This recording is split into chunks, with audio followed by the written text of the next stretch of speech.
In this video, I'm going to show you how you can double your testosterone so you can have more energy, more motivation, more libido, greater muscle mass, higher fat loss, and a whole lot more that is going to drive better results in your personal and business life. So what I'm going to do right now is share my screen, show you how it all works, the exact blueprint that I have learned over the last 10 years of doing this. So let's dive into it right now.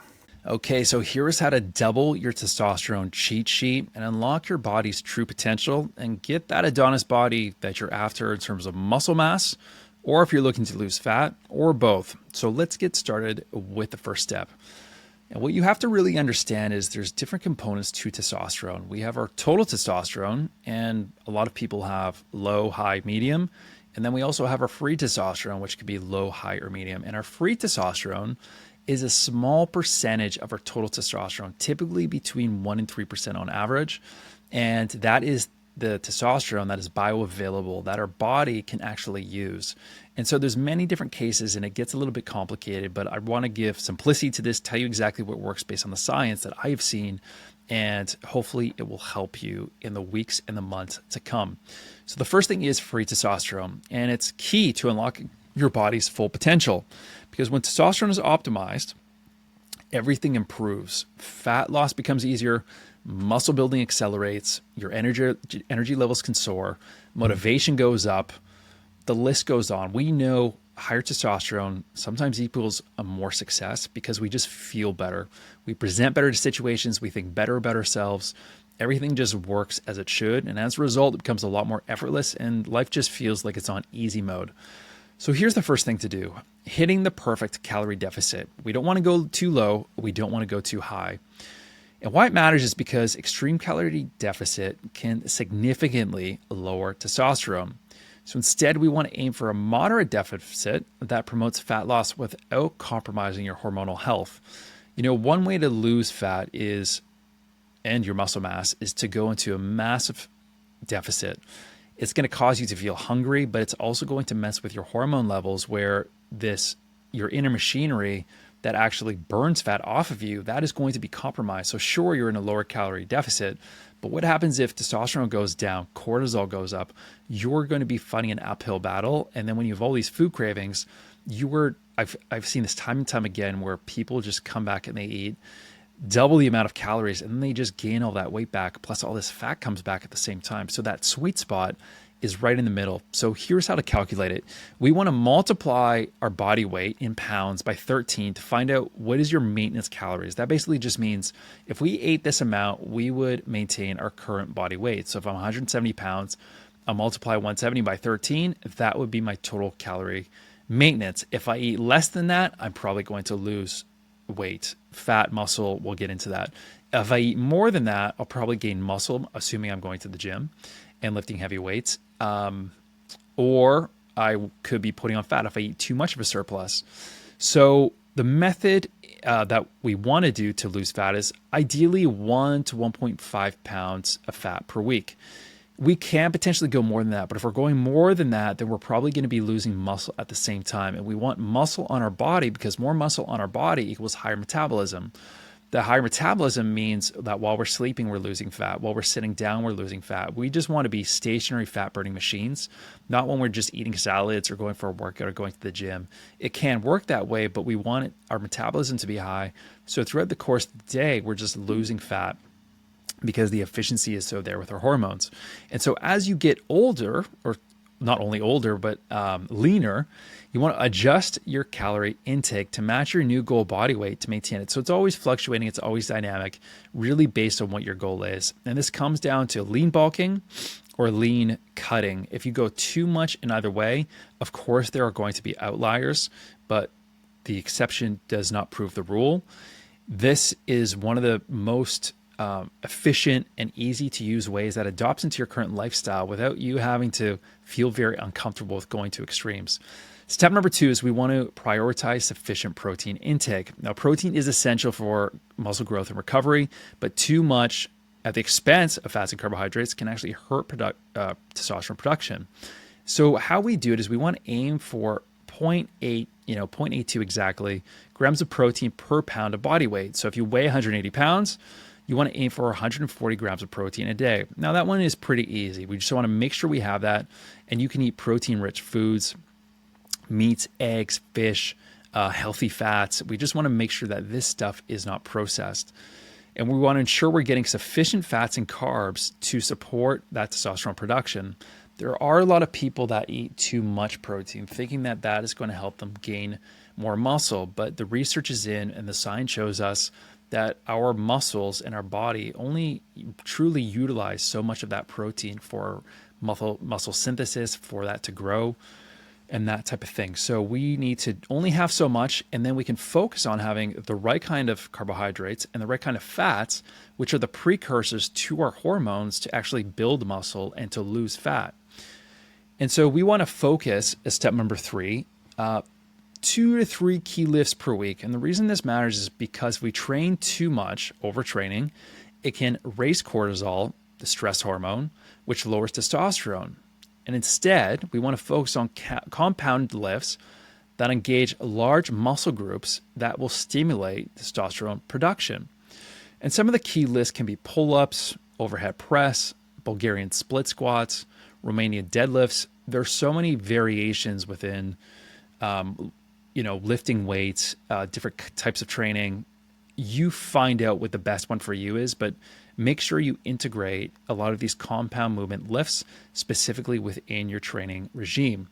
And ideally, we want to have enough recovery time so our body is not in this catabolic, broken down state. Because when we do work out and we rip the muscle fibers of our body, that is going to temporarily increase cortisol. And that is a temporary stress on the body. But it's from that temporary stress that we gain the muscle back through that recovery. But if we're not doing the recovery and we're just constantly working out all the time, that is going to directly interfere with our ability to achieve our muscle building goals or our fat loss goals. So I found this approach, especially for people who are busy, entrepreneurs, this fits so well into their schedule. And we also want to focus on progressive overload, which just means we want to increase the weight, or we want to increase the intensity each and every workout. And that's why having a specific Google Sheet, if you're interested in that, I can definitely send you one over that I use with my clients. We just want to make sure every workout for that same muscle group, that same exercise compared to last time, we're doing between 2% to 10% more than the previous time. Sometimes it's less, sometimes it's more, totally fine. Our body can only do so much, but that is the true key to put more of that resistance on, or more stimulus onto that muscle and our body, not so much that we're going to be compromising our joints and our tendons, but for a muscle, that is extremely important to keep that strength going up. And that's also going to trigger that muscle synthesis as well when we're growing. Now, there's 2 kinds of muscle fibers, actually 3, but the 2 types of training you can do: hypertrophy, where you're doing between about 8 to about 12 reps, and that's good, and that's where it's a lighter weight and you're doing more reps. And those are really good for, smaller muscle groups. And then the heavier weights, those are very good for your compound movements, anywhere between 4 up until 8 reps. We want to usually go in a reverse pyramid structure to help with that. Now, we want to go in different phases. So if we're doing compound lifts and they're very heavy, it's always good to switch to about a 4-week cycle where we're going to the hypertrophy, maybe 8 to 12, because we can target those type 1 and type 2 muscle fibers. So that's that piece. Step number 4. Walking. This is one of the most underrated keys to fat loss. And why it matters is walking is a very low impact way to burn calories without stressing the body. We can do intense cardio. We can do, marathon type runs. But if you look at marathon runners, a lot of the time they're extremely skinny. It's because being in that caloric deficit and running all the time not only loses fat, but it loses muscle too. Compare that to the Olympic sprinters, Usain Bolt, other Olympians.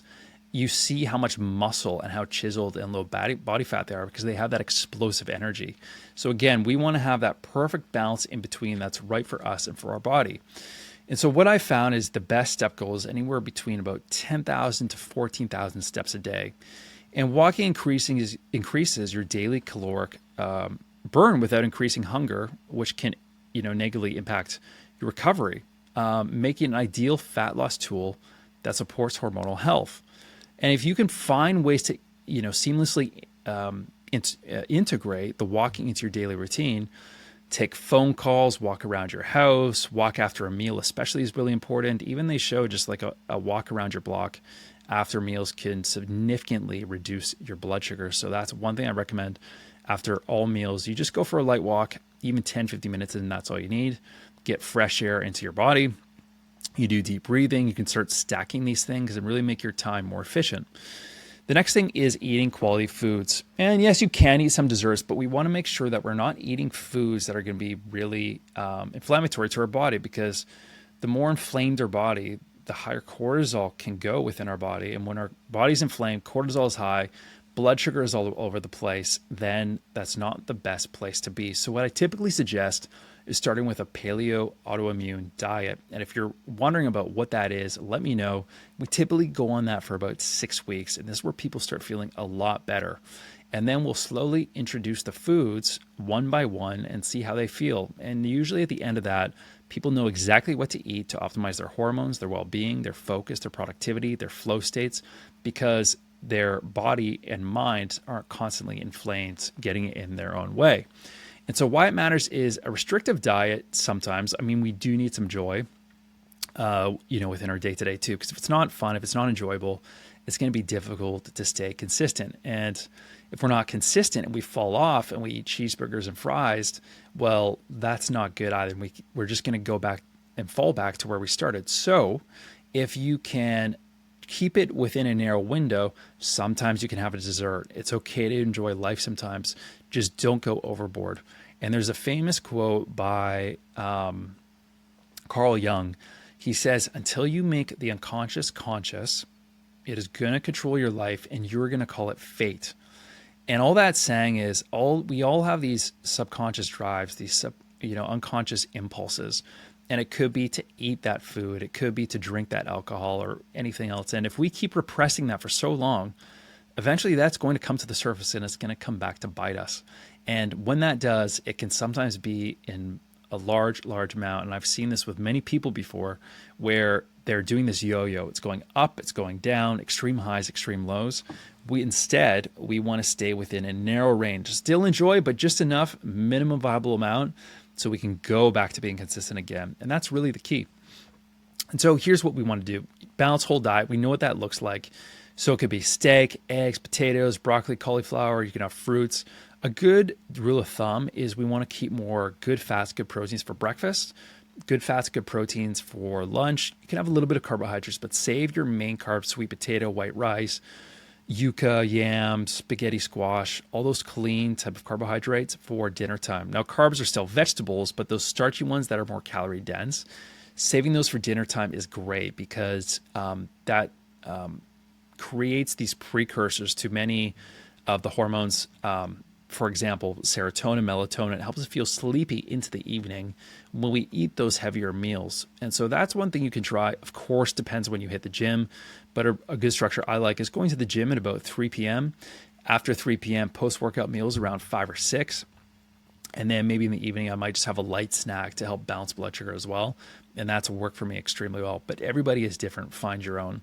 And you want to follow the 80-20 rule. So 80% of your diet should be nutrient dense, whole foods, and 20% is going pretty high, but 5 to 10% within indulgences, that's okay too. But just make sure they're the right indulgences, the just right amount that you don't fall off the bandwagon completely. Step number 6 is we want to prioritize sleep and sunlight. And why it matters is sleep and sunlight are two of some of those powerful natural testosterone boosters. And your body produces most of its testosterone actually while we sleep. And while we sleep during the deep sleep phase, within the first 4 hours of our sleep cycle, that's where we're going to be getting human growth hormone release. Now, this is very important for growing muscles, for recovery. We're not feeling sore the next day. Any injuries we have to reduce it. The list goes on. And the sunlight will support vitamin D production and directly linked to testosterone levels. You can also get your vitamin D levels checked with blood. Now, of course, check with your doctor, but usually we want to be between 60 and 80 ng/dl on average. There's some variation there, but I'm just saying on average, that's typically where we want to be. Now, sleep, how to do it. We want to sleep for 7 to 9 hours, but some tips to sleep, there's many that we can talk about, but a couple of them are, we want to get morning sunlight when we first wake up within that first hour of the day. We also want to sleep in a cool room with blackout curtains. Now, cool can be between 16 and 18 Celsius, or about 62 to 68 Fahrenheit. And we also want to limit screen time before bed to avoid disrupting this melatonin production. Also, sunlight. We want to aim to get about 20 minutes of sunlight daily, ideally in the morning time. If it's too early where we are, for example, right now it's the winter time up in Canada, and the sun's really not out until a little bit later in the morning, but I wake up extremely early. So what do? There's something known as a lumen light, known as lux, and I usually want to, you can look it up on Amazon. You want to look between 10 to 12,000 lux, and I'll usually have that on while I'm on my computer doing my morning routine. It mimics the sun, and it tells my brain to start turning on, all my hormones to start turning on through that light stimulus. But if we don't have that light stimulus, we're not going to have that timer being set, so we know in 12, 14, 16 hours from now, it's time to start getting ready for bed. So that's one thing that you can use if you find first thing in the morning, you're not getting enough of that natural sunlight. And then in the afternoon, we also want to get about 10 to 20 minutes of sun or outside air as well. And that's great, around lunchtime between 12 and 3 p.m. Consistency matters most, though. We want to make sure that our bedtime waking up is the same and going to bed is the same. Our bodies are really these outdated monkey machines that haven't really changed much from thousands of years ago. But our environment has. So we want to stick to that rhythm as much as possible. The science shows that's what our body likes the most. Number 7, eliminate endocrine disruptors. Now, endocrine disruptors like BPA, phthalates, microplastics are chemicals found in household products, plastic water bottles, many things that you consume, you would be surprised contain these types of things. So make sure you look at the ingredients. Always drink from a glass or stainless steel water bottle. And here's how to do it. There's a few more, but these are the main ones that I suggest. Use natural products, so switch to a fragrance-free and chemical-free body care products such as deodorant, soaps, shampoos.